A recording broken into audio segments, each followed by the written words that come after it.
Dave Smith versus Andrew Wilson. Clip. Andrew Wilson questions self-ownership while calling ownership a social construct, creating a contradiction. Dave Smith counters by pointing out that if ownership is socially defined, then self-ownership is just as valid. Recognizing in some sense that it's more valuable to persuade people than it is to, I don't know, just enforce our will on them. And so in that sense, I would say that, yes, there is some kind of norm that there's a justifiable path where you can persuade people versus force them. Sure. Well, I agree that you can persuade all sorts of people and that can be part of a societal norm and that everybody can agree that that's part of a societal norm. Right. That does not demonstrate that you own yourself. Thus, the key principle for the non-aggression principle, which is self-ownership, that's where the violation comes in. Do people own themselves? Is that a justified position or isn't it? I'm saying that, yes, I think it is. But again, then can you demonstrate it? Well, what would you mean by that? What would it? Yeah, so my position is that God owns everything. I don't own myself from that standpoint. But that doesn't have anything to do with the society that I would want to set up. I can set up a society where I believe God owns everything, but then your neighbor or your same countryman might believe something else. That's the beauty of America, is that you have people of those different beliefs. I do not believe everybody has to. I don't know if there's Christians out there that do. I think the Christian authoritarians know that everybody doesn't believe that, obviously, so they just want to force it upon everyone directly. And I think our society was indirectly built on that. When you look at the Declaration of Independence, it's not in the Constitution. The word God is not in the Constitution, but God was referenced in the Declaration of Independence at least once. So I think I can believe that God owns everything, but society doesn't necessarily have to be set up that way.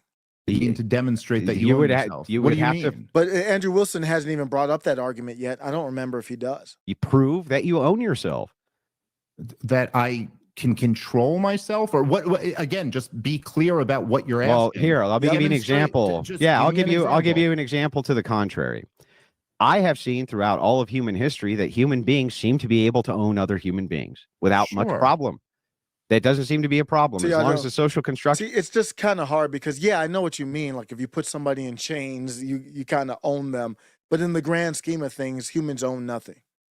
Of ownership of the time states we're just vessels. If you're a Christian, Christians believe that humans are just we're here to follow God's will. God is the owner. I can pretend like I put a chain on somebody else, but that doesn't really make me the owner of somebody else. That's the belief. That's literally the belief in a higher power. That you can own another person, you seem to be able to just fine. Right. So this axiom of self-ownership is not obvious to me. To be an axiom, it has to be self-apparent and self-obvious. So what demonstrated that people owned other people throughout time? Prove that to me. The same way you just said to me, prove to me that I own myself. But I did. No. Hold on. I'll prove it to you again. Well, hold on. Let's try to not. We're only a couple minutes. You interrupted me. I didn't interrupt you. Well, hold on.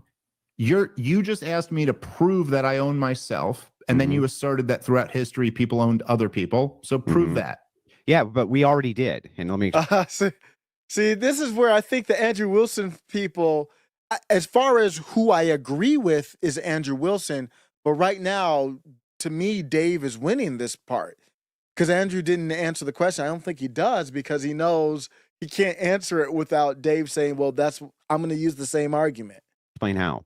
You and I already agreed that ownership is a social construction and that throughout history, the social construction had changed where people were able to own other people via the social construct. So whatever the social construct is of the day, that's all it is. As long as you agree that ownership is a social construction, you basically have to bite that bullet, right? Wait, no, I'm not even understanding what you're saying here. Once you say something is a social construction, it doesn't exist. So I don't know. Am I missing something? Just like when you say race is a social construction, that's why I said I'm not black then. Because whatever, it's a social construction, right? So it has nothing to do with skin color. It doesn't matter if you're white, light, whatever, you can identify as black. That's what it means. Social construction means it's not really defined. It's like whatever society agrees upon. If society agrees that this thing is black, then it's black, or whatever the argument is. So I don't. I think Dave Smith has him here. Andrew Wilson just should have been more direct. I think he's being too coy here. So we agreed it was a social construct, and then your next statement after that was, prove to me that you own yourself. Yeah, a social construction doesn't exist in objective reality. Right. It's a term. Prove to me that anyone. And that's cool. They should be. They're grown ass men. They're very respectful with debates. This is like men talking. Like, this isn't some, like, high schooler, or I like Luke Beasley. Don't get me wrong, but it's not like Luke Beasley or some of these other, it's Vosh even, or Destiny. Angel Berber says, after Show Carnage, after this debate, Dave and Andrew are really cool with each other and have had a chill stream with each other, so don't worry about how intense this debate gets. Yeah, I've seen that. I didn't know about the chill stream, but yeah, that's cool. Just like Dave debated young Nick a while back. This is like probably 3 years ago now. And they came away from the debate with, I thought, mutual respect still to this day, even though there was a little bit of disagreement over the last year. And I say, I want to see, this is great to have Dave sit down with Andrew Wilson instead of all these boring Middle East debates. I mean, they were good at first, but they bring up the same topics because it's the same debate every time. Dave Smith versus Laura Loomer, or this person against the Middle East and Prager. And it's like the same arguments. I am so tired of the Middle East debates, and there's really no winner in those things. I mean, you can go back to BC on that. So I like to see this, and then I want to see Dave Smith have a conversation with Nick. That's what I want to see next. That'd be the closest he could have with this, and Nick is another. To me, as much as I like Andrew Wilson, Nick is on another level. Let's get back to the clip. Jordan Lott, we're big Dave Smith fans in here. Dave Smith, and you see he did such a good job. He's not trying to even really throw haymakers. He's trying to figure things out. What's up, Jordan Lott? Libertarians in the building. Never owned someone else throughout history, and all you said was it was a social construct. As well. You mean like a contract of ownership between slaves or something? No, it's your question, so you tell me how. Yeah, to my claim is that ownership is a social construction. Do you agree or disagree with that claim?